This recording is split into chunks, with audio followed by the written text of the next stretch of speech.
ठीक है। 10th class में अगर 10th क्लास की बात की जाए तो हमारे वर्ग दशम में कुल मिलाकर 3 विज्ञान पढ़ना है ना। कितने विज्ञान पढ़ने हैं? 3 विज्ञान पढ़ने हैं। 3 विज्ञान पढ़ने हैं हमें, जिसमें एक है फिज़िक्स, दूसरा है और तीसरा है, ठीक है, तीसरा है बायोलॉजी। यही जो साइंस का एक प्रकार है केमिस्ट्री, इसी को आज हम स्टार्ट कर रहे हैं 10th क्लास के एग्ज़ाम को देखते हुए, ताकि प्रत्येक छोटे छोटे कंसेप्टों को भी आपके माइंड में उतारा जा सके, आप केमिस्ट्री को जान सके, आप विज्ञान को जान सके कि विज्ञान क्या है। इसमें हम लोग चैप्टर वाइज चलने वाले हैं, चैप्टर का एक एक पॉइंट हम लोग कवर करने वाले हैं। हम आज पढ़ने वाले केमिस्ट्री। केमिस्ट्री को हिंदी में क्या कहा जाता है? रसायन शास्त्र कहा जाता है। क्या कहा जाता है? रसायन शास्त्र कहा जाता है। ये रसायन शास्त्र है क्या? तो रसायन शास्त्र विज्ञान की ही एक शाखा है, ठीक है। जो विज्ञान है, इस विज्ञान की ही एक शाखा क्या है? रसायन विज्ञान है, जिसमें हमें पदार्थों के मूलभूत गुणों के बारे में, उसके अवगुणों के बारे में, पदार्थ के अभिक्रिया के बारे में हमें पढ़ना है, ठीक है। वाकई में 10th क्लास का जो साइंस है, उसमें जो केमिस्ट्री है, जो रसायन शास्त्र है, उसका लेवल ही एक अलग होता है। और केमिस्ट्री पढ़ने में इंटरेस्टिंग कब बन जाता है? तो जब उसे आप अपने जीवन से रिलेट करके पढ़िए, आप अपने जीवन से उसको जोड़ कर पढ़िए। पूरा दिन हमारे शरीर में रसायन ही तो हो रहा है। पूरे दिन अगर हम एब्जॉर्व करें अपने कामों को, तो आप देखेंगे पूरे दिन में रसायन विज्ञान को पढ़ना है तो आप अपने शरीर में झांक कर देख लीजिए। हमारे शरीर में गैस बन जा रहा है, क्या है? रसायन विज्ञान ही तो है ना। अभिक्रिया हो रही है, रसायन विज्ञान हो गया। हम सांस ले रहे हैं, इसमें भी अभिक्रिया हो रही है, रसायन विज्ञान हो गया, है ना। तो जब भी अगर आपसे पूछा जाए कि रसायन विज्ञान क्या है, तो रसायन विज्ञान विज्ञान की वह शाखा है जिसके अंतर्गत हम क्या करते हैं? पदार्थ के मौलिक गुणों के बारे में पढ़ते हैं, उसके परस्पर अभिक्रियाओं के बारे में पढ़ते हैं, उसमें क्या क्या दोष है, उसमें कौन कौन से कण हैं, इन सभी चीज़ों के बारे में हम उसमें पढ़ लेते हैं। अब रसायन विज्ञान की कितनी शाखाएं? तो रसायन विज्ञान की 5 शाखाएं होती है। वैसे आप देखेंगे तो बहुत सारे वैज्ञानिकों ने अपने अपने हिसाब से उसके और भी प्रकार को विकसित किया है, लेकिन मेनली जो रसायन शास्त्र है, इसके 2 प्रकारों को पढ़ना है। कौन कौन? कार्बनिक रसायन और अकार्बनिक रसायन, ठीक है। कार्बनिक रसायन और अकार्बनिक रसायन। ये कार्बनिक रसायन क्या होता है? तो वह रसायन जिसमें कार्बन के बारे में आप पढ़ते हैं, कार्बनिक रसायन हो जाता है। और जिसमें आप कार्बन से विलग चीज़ों के बारे में पढ़ते हैं, उसे हम क्या कहते हैं? अकार्बनिक रसायन कहते हैं, ठीक है। क्लास 10 का सबसे पहला जो पार्ट है हमारा विज्ञान में, क्या है? रासायनिक अभिक्रियाएं एवं समीकरण हमें पढ़ना है। क्या पढ़ना है? रासायनिक अभिक्रियाएं एवं समीकरण हमें पढ़ना है, ठीक है। चलते हैं अपने पहले स्लाइड की तरफ। ये आपका बिल्कुल प्रारंभिक रसायन विज्ञान का पार्ट है, यानी कि पार्ट 1 है, ठीक है। यानी कि ये आपके रसायन का पार्ट 1 है, जिसका नाम क्या है? तो इसका नाम है रासायनिक अभिक्रियाएं एवं समीकरण। इसमें हम रासायनिक अभिक्रिया और उसको जो समीकरण के रूप में व्यक्त किया जाता है, उसके बारे में हम पढ़ने वाले हैं, ठीक है।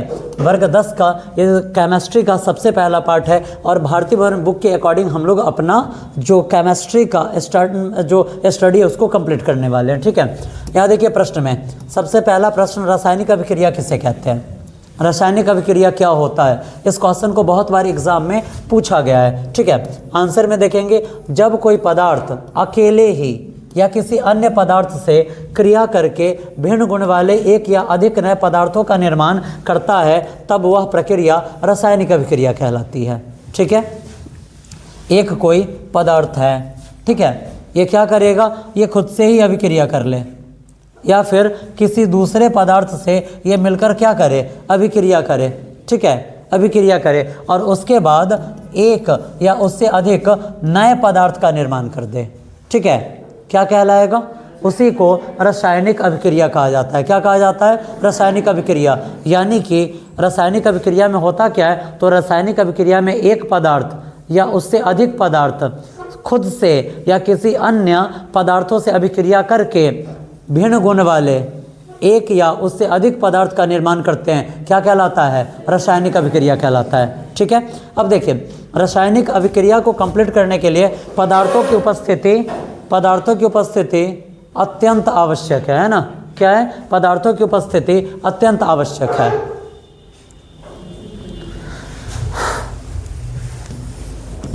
चलिए यहाँ देखिए दूसरा पॉइंट, देखिए जब भी रासायनिक अभिक्रिया होती है तो उसमें कुछ पदार्थ भाग लेते हैं और भाग लेने के परिणाम स्वरूप कुछ नए पदार्थ बनते हैं। आज इसके सारे कंसेप्ट को एक छोटे से एग्जाम्पल के द्वारा हम लोग समझेंगे। जैसे कि एग्जाम्पल के तौर पे हम ले लेते हैं चाय बनाना। ठीक है, चाय के बारे में हम बात कर लेते हैं। तो चाय को बनाने के लिए क्या करना होता है? चाय को बनाने के लिए हमें किस किस चीज़ की आवश्यकता पड़ती है? दूध की, चाय पत्ती, चीनी, ये सब की आवश्यकता पड़ती है। और इस सब को मिलाकर जब हम इसे गर्म करते हैं तो क्या बन जाता है? चाय बन जाता है ना? यहाँ पर आप देख रहे हैं इसमें और भी चीज़ें आप टेस्ट के लिए और भी जो भी चीज़ आपको डालना होगा आप वो डाल सकते हैं। ठीक है, जब इस सब को गर्म किया गया तो क्या बन गया बाबू? चाय बन गया। अब क्या होता है ना, आप देख रहे हैं यहाँ पर 3 पदार्थ भाग ले रहे हैं। इस अभिक्रिया में 3 पदार्थ भाग ले रहे हैं और ये तीनों पदार्थ मिलकर एक नए पेय पदार्थ का निर्माण कर रहे हैं। एक नए पेय पदार्थ का निर्माण कर रहा है जिसका गुण इसके गुण से भिन्न है, इसके गुण से भिन्न है और इसके गुण से भिन्न है ना? यहाँ पर क्या हुआ? चाय बना। और जब चाय बनता है तो यहाँ से कुछ अवक्षेप भी प्राप्त होता है और उष्मा उत्सर्जित भी होती है। ठीक है, जब चाय बनता है तो आप देखते हैं यहाँ से क्या निकलता है? वाष्प निकलती है ना?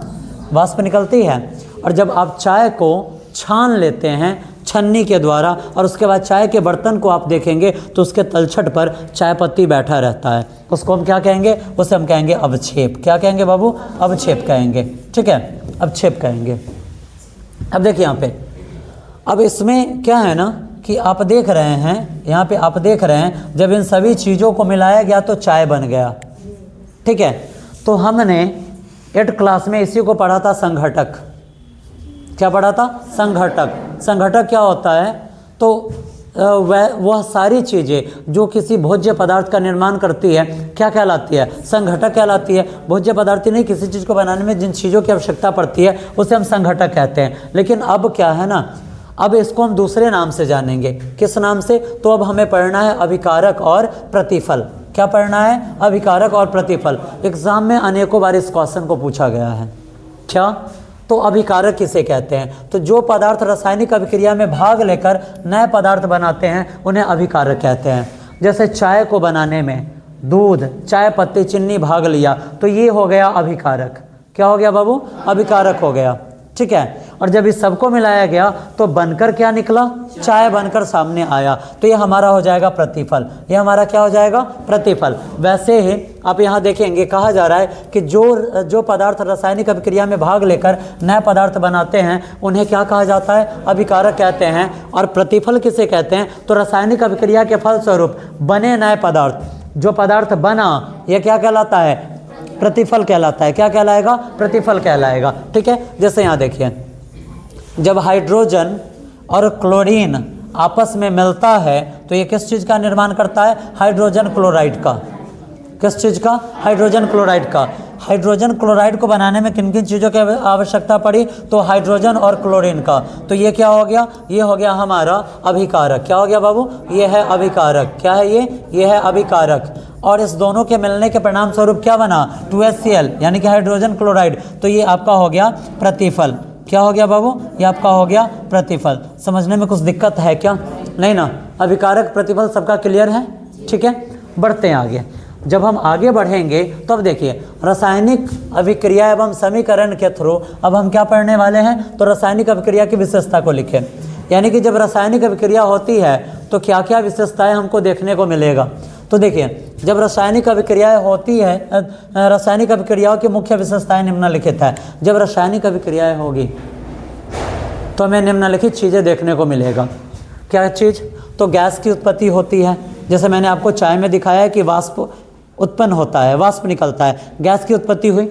उसके बाद अपक्षेप का निर्माण होता है, नीचे तलछट में कुछ बैठा रह जाता है, यानी कि अपक्षेप का निर्माण हुआ। रंग में परिवर्तन होता है, रंग में क्या होता है, परिवर्तन होता है। आप देखते हैं कि जो दूध है वो उजला है, चाय पत्ती कैसा है, काला तौर पे है, चीनी कैसा है, उजला है, लेकिन जो चाय बन के आता है वो अलग कलर का होता है ना जी, कॉफ़ी कलर का होता है। यानी कि अभी तक आपको कॉफ़ी और चाय में, इसीलिए ना हम लोग बिहारी है भाई। हम लोगों के बिहारी रह जाने के पीछे रीज़न क्या है? अब एक 12th क्लास में ऐसे ही बच्चा है, तो एक दिन ऐसे ही गपशप चल रहा था, तो उससे पूछा गया कि शरबत किसे कहते हैं, तो जूस को। जूस किसे कहते हैं, शरबत को।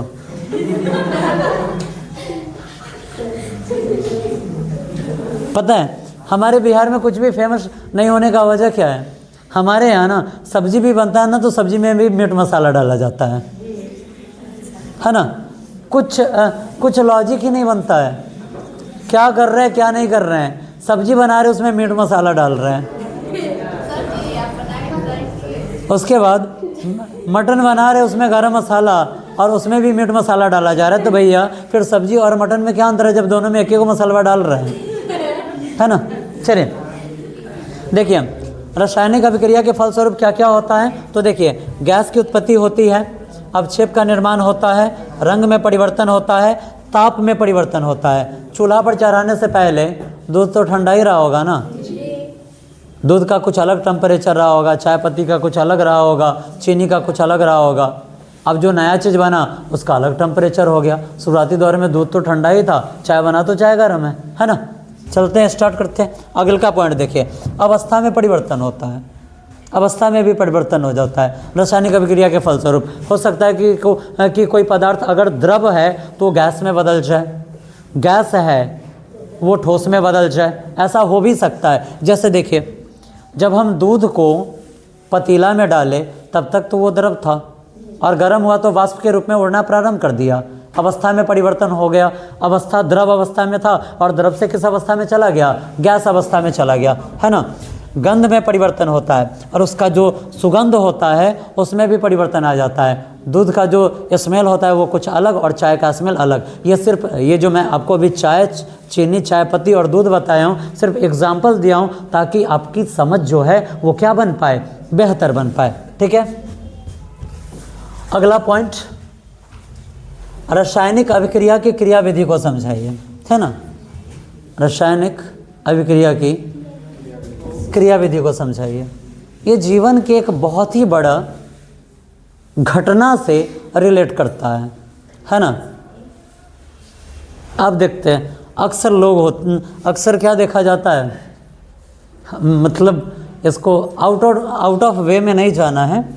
आप देखेंगे अक्सर देखा जाता है कि जब बच्चे 9th 10th में जाते हैं, 11th 12th में जाते हैं ना, तो एक हो जाता है ना, साइंस से कहता है अट्रैक्शन, है ना। लड़कों का लड़की के प्रति अट्रैक्शन हो जाना, लड़कियों का लड़कों के प्रति अट्रैक्शन हो जाना, है ना। अब उसमें देखोगे कहीं कोनो लइकवा के हो गया ब्रेकअप, है ना, कहीं कोनो लइकवा के हो गया ब्रेकअप, तो मुंह बना के बढ़ जाए, है ना। लइकवा सब का कही या लइकिया सब का कही पता है कि हमर वाला सबसे अलग है। का भाई कैसे अलग है, तो अगर पूछ निकल देखा है जी कि सबसे अलग है,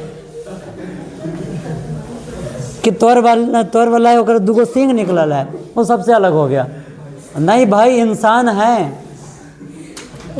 है और सबका नेचर एक जैसा ही होता है ना। अब आदमी कहेगा, अब केहू के पता चल गेल, हई देखो एगो रहे अकलबा, ठीक है सुनो, एगो है समझ जाओ, एगो है अकलबा आ दोसर है बकलबा, ठीक है। एगो लड़की रहे जेकर नाम रहे बकलेलवी,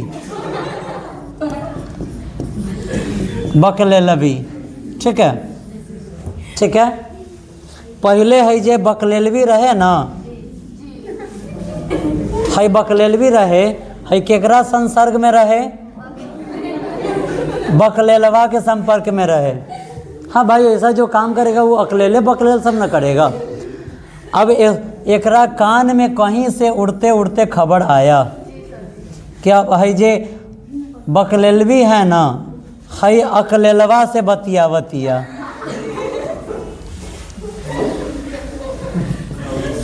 ठीक है, कहीं से एकरा कान में बात पड़ गया कि है जे बकलेलवी बा ना, किससे बतिया रही है, अकलेलवा से बतिया रही है। बकलेलवा है जे बकलवा है का बोलेगा पता है ना भाई, हमारे वाली सबसे अलग है। एकरा से जब पूछाइल, एकरा से है अकलेलवा पूछलक कि तू केकरो से बतियाई बड़े का, है बोलेगी कि ना, है ना, है बोलेगी ना, लेकिन है सही है का। ठीक है, कहीं एकरा पता चल गया, कहीं एकरा पता चल गया कि ना ये एकरा से बतिया रही थी। ठीक है, और बाद में एकरा पता चला कि अब एकरा से दूर होते जा रही है ना। पहले भर दिन में 4 घंटा बतियाई रहलक, अब हुआ 3 घंटा, अब हुआ 2 घंटा, अब हुआ 1 घंटा, अब हो गया मैसेजों पर आफत।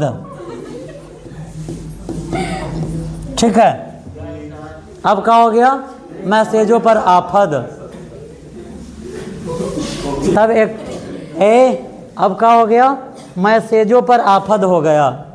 अब मैसेजों नहीं आ रहा है, तब मन में हो जाता है तकलीफ, सफ़ा एकदम रोएगा धोएगा, 4 दिन खाना नहीं खाएगा। तो क्या है भाई, है तो केमिस्ट्री ये कहता है, ये केमिस्ट्री कहता है कि जब केहू दूसरा से बॉन्ड बनेगा ना, जब है जाके केहू दूसरा से जुड़ेगी ना, तब पहिलका के साथे का साथ टूट जाएगा। है कौन कहता है, केमिस्ट्री कहता है ना। केमिस्ट्री कहता है कि जब एगो का साथ दूसरे के साथ, अगर है पहिलका दूसरका के साथ है पहिलकी धर ली ना, तो एकरा साथ एकर संपर्क का हो जाएगा, टूट जाएगा। ये केमिस्ट्री का ही नियम है। ठीक है, जैसे आप देखिए रासायनिक अभिक्रिया की क्रियाविधि को समझाए, यही फॉल इन लव में रासायनिक अभिक्रिया हो जाता है। ठीक है, कैसे, तो देखिए किसी भी रासायनिक अभिक्रिया में अभिकारकों के अणु पहले टूटकर परमाणुओं में परिवर्तित हो जाते हैं। देखो समझो, एकदम माथा में ढुक जाएगा कि रासायनिक अभिक्रिया का है। अब देखो लड़की को ना, अब कहा है ना, लड़की को देखो, इस दुनिया में मैं सबसे होशियार किसी को मानता हूँ तो लड़की को ना भाई, पैसा के पीछे वही भागती है, इसलिए सबसे होशियार वही है मेरे नज़र में। क्यों, क्योंकि पैसा है तो सब है। अब देखिए, अब है देखो हेकरा पता चल का पता है कि हेकरा से ढेर ढेउआ ज़्यादा हेकरा पास बा। अब एकरा पास रिचार्जो करे के ढेवा ना छोड़ दे हेकरा, चलो अब एकरा साथ है ना। तो क्या करेगा, सबसे पहले है क्या करेगी, जो अकलेलवी है बकलेलवा से बतवानाई कम कर देगी, है ना। यानी कि ओकरा से अपन रिश्ता क्या करेगी, तोड़ेगी। वही कह रहा है कि किसी भी रासायनिक अभिक्रिया में देखो, वही कहा जा रहा है कि किसी भी रासायनिक अभिक्रिया में क्या होता है, तो किसी भी रासायनिक अभिक्रिया में अभिकारकों के अणु पहले टूटकर परमाणुओं में परिवर्तित होते हैं। कहला कि जैसे ही हटेगी रही तो पहले ओकरा से संग तोड़ ली, अपना बिहेवियर को परिवर्तित कर लेगी, है ना। उसके बाद देखिए फिर ये परमाणु ही आपस में पुनर्संगठित होकर प्रतिफल के अणु बनाते हैं। इस प्रक्रिया में अभिकारक अणुओं के परमाणुओं के बीच का बंधन टूटते हैं और अभिक्रिया के फलस्वरूप परमाणुओं के बीच नए बंधन बनते हैं जिससे प्रतिफल के अणुओं का निर्माण होता है। कह रहा है कि जब एगो नया बंधन बनेगा तब पुरनका बंधन टूटेगा। ठीक है, ये केमिस्ट्री कहता है। और टूटने से पहले क्या होता है, तो टूटने से पहले हई है ना, हई एकरा से संपर्क तोड़ेगी, अपना बिहेवियर बदलेगी, तब न एकरे पास आएगी जी, है ना। यही केमिस्ट्री में होता है। अणु परमाणु कैसे होता है, अणु परमाणु एक दूसरे से संगठित कैसे होते हैं, अणु और परमाणु। तो पहले वो क्या करेगा, पहले एक दूसरे से संपर्क तोड़ेगा, फिर अपने व्यवहार को परिवर्तित करता है, फिर अपने में संगठित होता है या दूसरे के पास जाकर संगठित हो जाता है। यही किसकी क्रियाविधि है, यही रासायनिक अभिक्रिया की क्रियाविधि है। ठीक है, समझने में किसी को कुछ दिक्कत? ठीक है, चलिए, हाई टॉपिक पूरा समझ में आया। चलिए सुनिए, देखिए वैसे ही हंसी मजाक के लिए एग्जाम्पल ले लिया जाता है।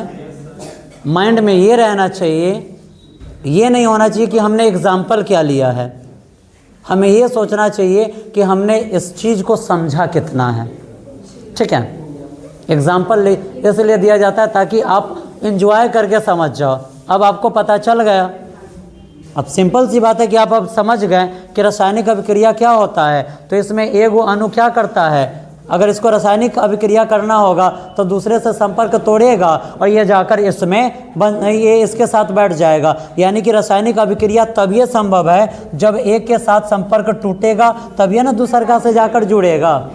जब तक एक से संपर्क नहीं टूटेगा तब तक दूसरका से जाकर नहीं जुड़ सकता है। ठीक है, समझने में किसी को कुछ दिक्कत है क्या? इसका पूरा नोट्स आप लोग कंप्लीट कर लेंगे। ठीक है, जो दिक्कत होगा नेक्स्ट डे हम लोग क्लियर कर लेंगे।